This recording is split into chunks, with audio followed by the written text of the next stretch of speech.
What is up, everyone? Welcome back to another episode of Bitcoin Magazine Live. Today is December 2nd, 2022. Year's coming to a close. How's it going, Nolan? How are you doing?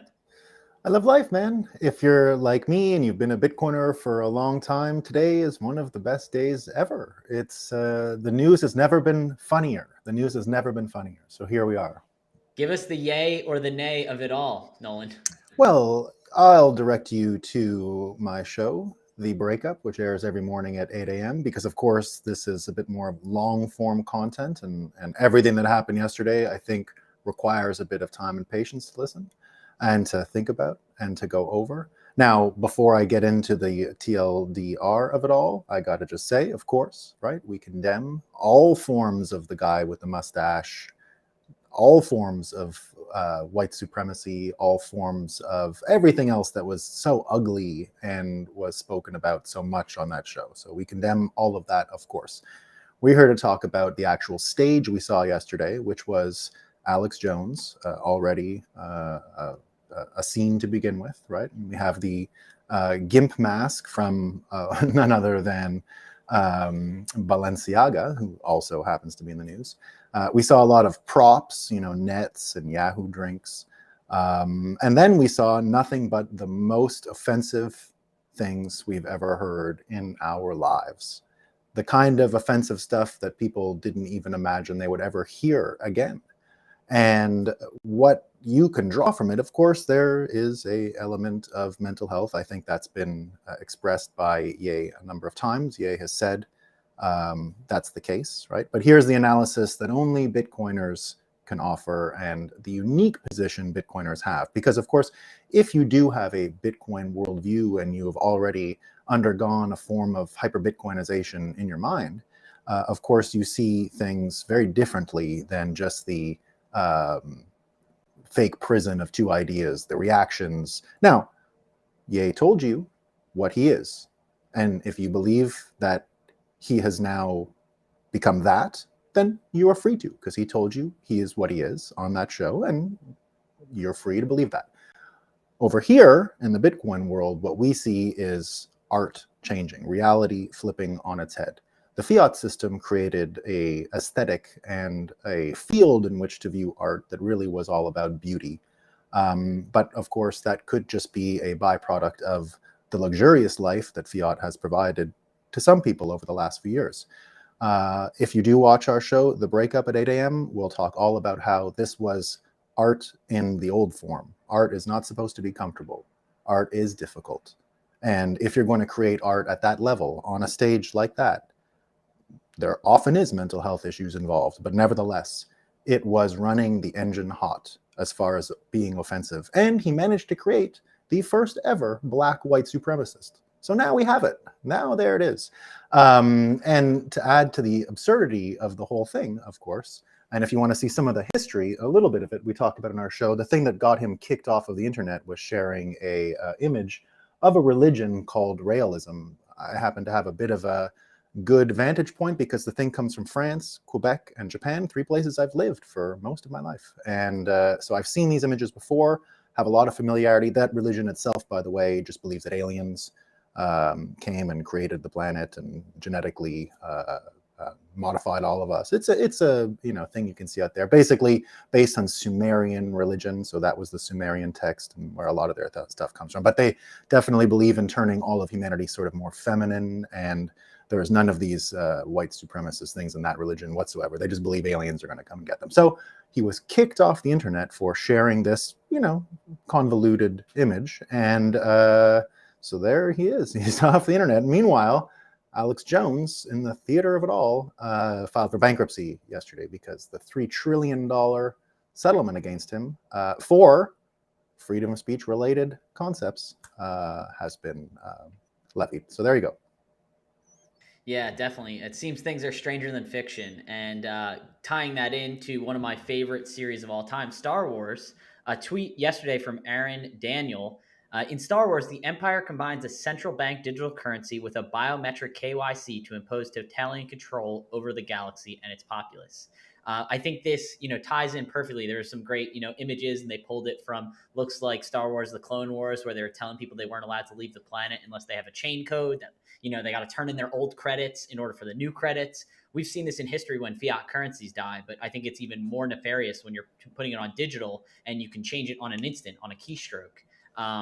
So tying that in, CBDC is under your nose. So Tom Emmer and Patrick McHenry sent a letter to the Boston Fed about concerning allegations that some private firms were working on central bank digital currencies, participating in, called Project Hamilton. And as of you that know history, Hamilton was really in favor of central banks, where Thomas Jefferson was really opposed to them and thought they should be local banks and decentralized, and he was more in favor of the states, where Alexander Hamilton thought that they should be centralized and federal, and then they should basically disseminate power down. We've kind of obviously seen the damage that can be done with federal banks, or the Federal Reserve for that matter. I know you guys had a great talk on Fed Watch yesterday, you and Ansel Nolan. It was a great episode and great to have you there. But basically, Project Hamilton might be intended by use of the government to basically like say, hey, we're not creating a central bank. That's against the Constitution. We can't do that. But if we impose a private company to do it and then we enact it or enable it, that's a different story. So I think it's something to definitely be wary of. And I think definitely banks, it's in their own best interest to be the suppliers of a CBDC. Because if it went from the Fed to the people, you're cutting out the JP Morgans, the Citibanks, the Bank of America. So they definitely want to be a cog in the wheel in the new system, whatever that may be. We believe it as Bitcoiners to be Bitcoin. So, we don't need banks in general. I still think that there will be collaborative custody models for banks to help collaborate with, or maybe even like Fedimints. They're running kind of local federated Chaumian mints, which you've heard about earlier this year. But I do not think they should be in the panopticon of surveillance and all of that such. Nolan, if you want to add any commentary to that. Well, yeah, I mean, it's funny that you say that all of this is coming to a head at one time, and all of a sudden it was like with inflation, oh, it's transitory, don't even think about it, and then boom, it's right in front of you. And now here it is again, right? It's not happening, and then boom, it's right in front of you. I think the similar story was told to the Chinese, and now we see what happened in their protests, and boom, it couldn't happen to them. So in the same way that we are talking about reality bending and things changing completely from what we have known just before, these things sneak up on you quick. War comes to you. You don't get to choose it. And it looks like it's moving along.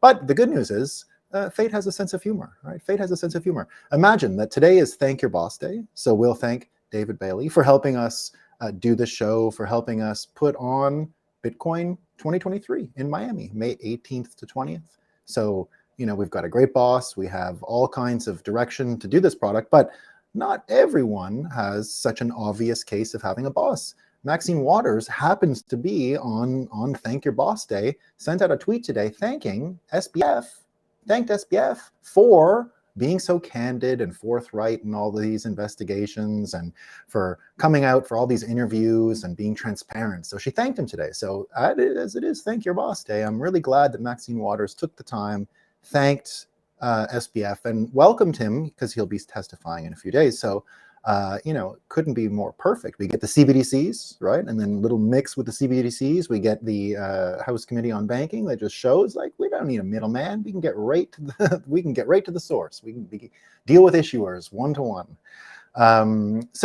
What we did see from SBF, though, the transparency that she's referring to, was the last of a series of interviews that SBF has been orchestrating, I would say. We've been of the opinion on this show anyway that this is a very, very deliberate communication strategy on the part of whoever else is around SBF at the moment. And what we identified right away with the first person, Tiffany Fong, who, very talented, has been in this industry just for a few months, rose to prominence with a few videos on Celsius, and I continue to anticipate her next bit of content, but there is a chance that she was selected for her lack of experience in the industry. Then two interviewers who sort of tried to hold his feet to the fire. I would say Andrew Ross Sorkin tried his best, but not all these people have the skill set in order to corner SBF, who looks as cunning as ever in all of these interviews.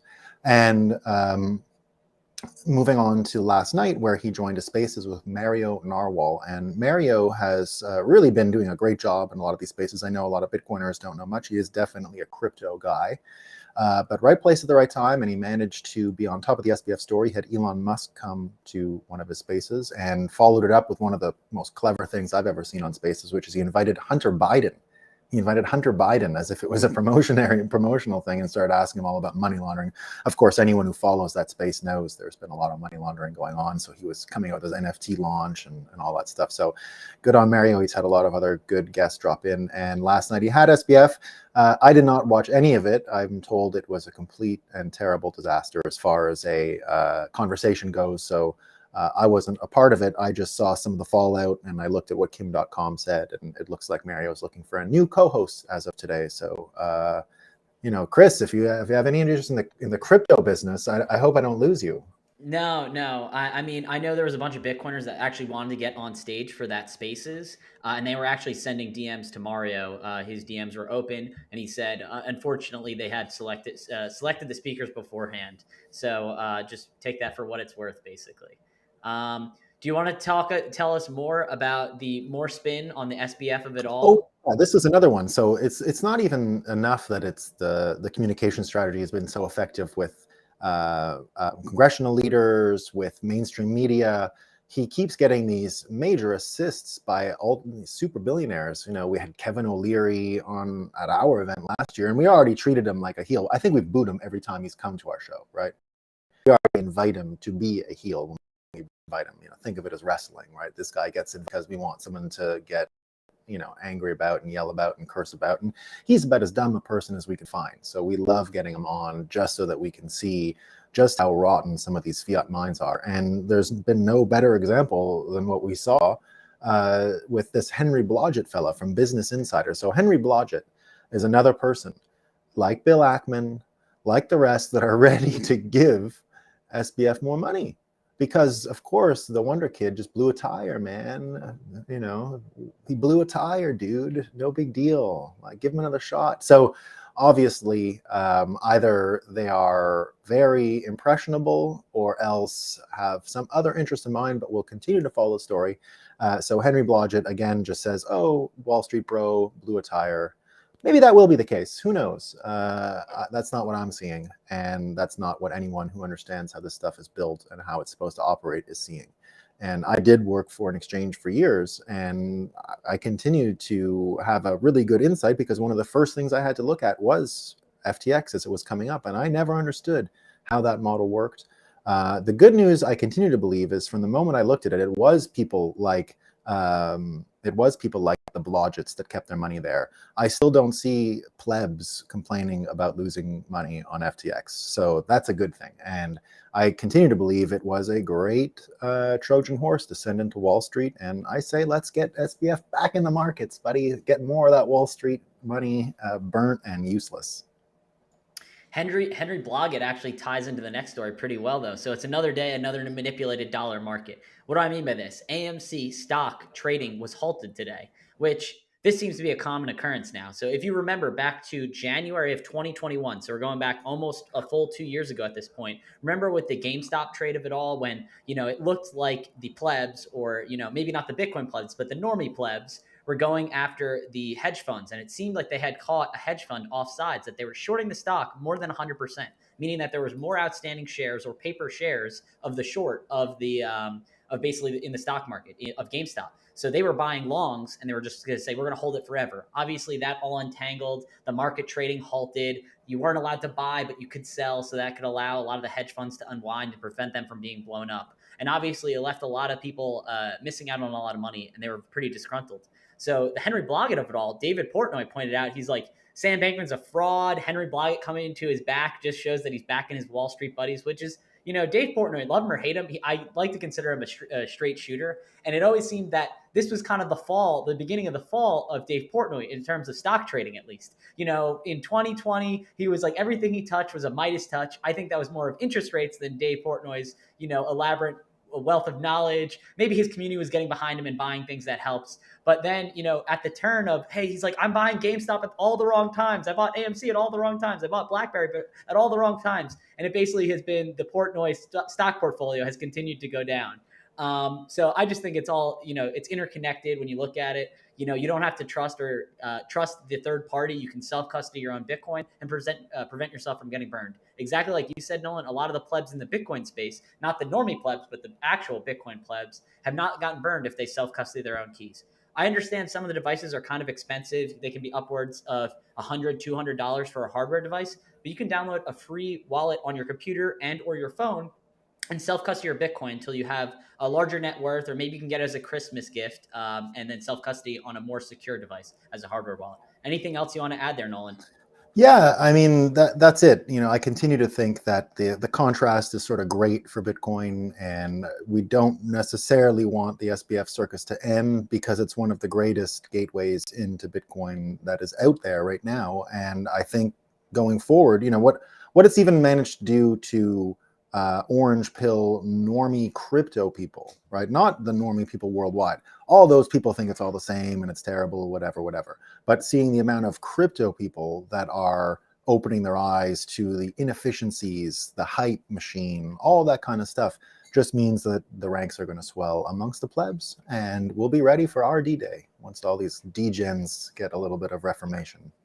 Yeah, and I love the Greg Foss and Jeff Booth argument that they've been saying a lot recently, that we're trying to build two parallel economies. Because if fiat society were to collapse tomorrow, I think many Bitcoiners have this false notion of like, oh, we'd be rich, it'd be great. I think it would be very dangerous for many of us. I mean, Nolan and I are public facing ones. I don't advocate where my address is, but we become a threat if we go from, I want to say not nobody, but average wealth to all of a sudden extremely wealthy. There's a lot of risk in the collapse of society because a lot of supply chains break down, things get really hairy. But we're trying to build two parallel societies, and you can start dipping your foot from one to the other. So you can go from the fiat into the Bitcoin, and we slowly transition. That's at least what I hope for. Nolan, I see you want to add as something. the original person who coined hyperbitcoinization, well, half of it anyway, Pierre Rochard, as he said, hyperbitcoinization is a hell of a lot more gentle than hyperinflation. So parallel systems, yes, but let's choose the gentle path here. Right? Definitely. So speaking of parallel systems, Bitcoin and energy. Nolan, this is the hot topic Yeah, for and not speaking just of this year. speaking of hyperbitcoinization, right? So let's just look quickly, what's going on in the world. We've got monetary policies, we've got central banks, and there's all kinds of ideas out there about the dollar milkshake and the US dollar wrecking all other currencies. We've got this whole huge discussion about energy markets, energy industry, energy literacy in Europe. And now we've also got an issue with our own monetary policy, our fiscal policy, our political policy in America. So it's the central banks, and then you've got the politicians giving stimmy checks. So one group trying to keep inflation down, another group trying to keep demand and the money supply up so that people can spend on gas and stuff like that. So you've got the politicians versus the banks. Now the energy companies are a big part of this because that's kind of what you're paying for. So the energy guys come into this, and that will help determine a bit of this global exchange rate, what exactly is going on. So now the US reserves are getting politicized more and more. The US oil reserves, I should say, not what's going on at the Federal Reserve, which is neither federal nor a reserve.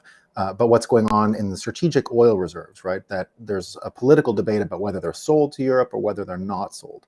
Now, if you look at what's going on the wider level, there's a lot of people who no longer want the sole market for energy and oil to be the US dollar. You've got this whole BRICS infrastructure, right? So you've got this huge BRICS infrastructure, Russia, China, we've already got Russia and China trading oil for yuan, and the Russians holding yuan on their balance sheet. But just this morning, we had the Evergrande CEO jump off a building and he's dead. So who knows what's going on right now with Chinese real estate. And you've got Brazil, a big part of BRICS as well, that still has no result to its election.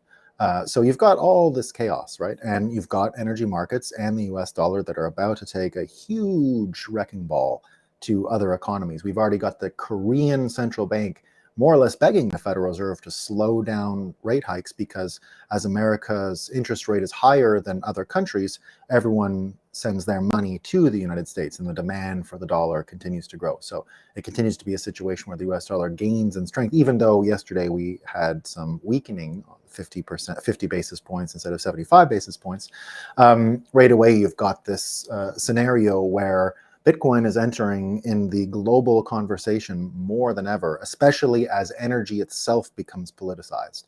The more energy becomes politicized, the more difficult it is for the central bankers to see their mandate realized, the more unpalatable it will be for the whole world to have policy dictated by the Federal Reserve.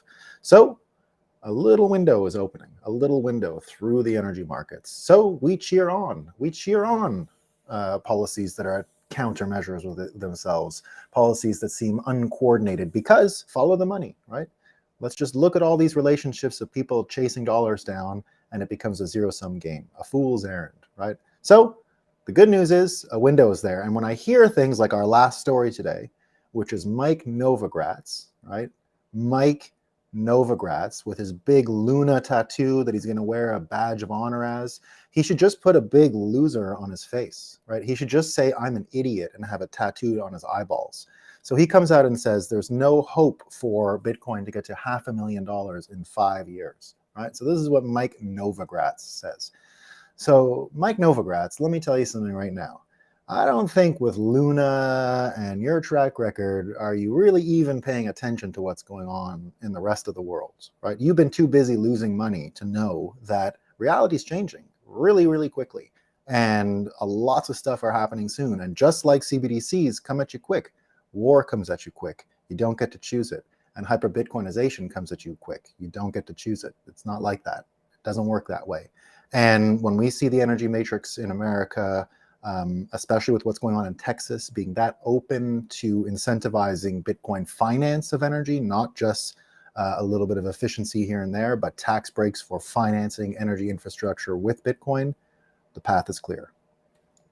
Yeah, I mean, Mike Novogratz might as well be Jim Cramer Light or Jim Cramer B. That actually should be something that someone pitches to Jim Cramer. Like, is it impossible for Bitcoin to hit 500,000 in 5 years? And if he And gives then we get the yes, inverse Cramer. yeah, exactly. If he says yes, then we're going to hit 500,000. Yeah. It's locked in. That's the simulation. You're right. Let's start using him as a incantation. He is actually a magician for us. We have to start using his counter energy. Yeah.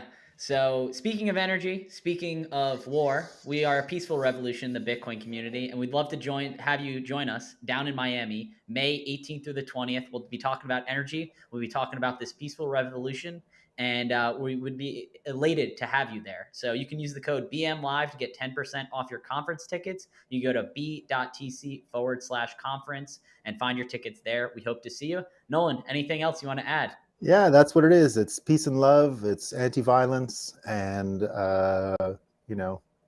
love everyone, and just treat everyone like their mom just died, because we got to be empathetic to everyone out there, right? Yeah, definitely. One last thing, we will be having a Twitter Spaces at 2 p.m. Eastern, so in about 35 minutes on Twitter with Alex Gladstein, Saifedean Ammous, he's the author of the Bitcoin Standard, as well as Jeff Booth, talking about all the heinous crimes that occurred because of the IMF and the World Bank. He wrote an excellent article. It reads like a book. It is quite long. I will caveat that, but it's a great article. We'll be talking through it. Really, really looking forward to it. Like I said, join us on Bitcoin Magazine Twitter handle at 2 p.m. Eastern. We'll be talking to them there. So have a good one, everyone. Happy Friday. Have a safe weekend, and we'll see you guys in a little bit. And programming change. We'll be on at noon next week. Yes. 1 o'clock will change to noon, but you'll see that on Twitter. Peace.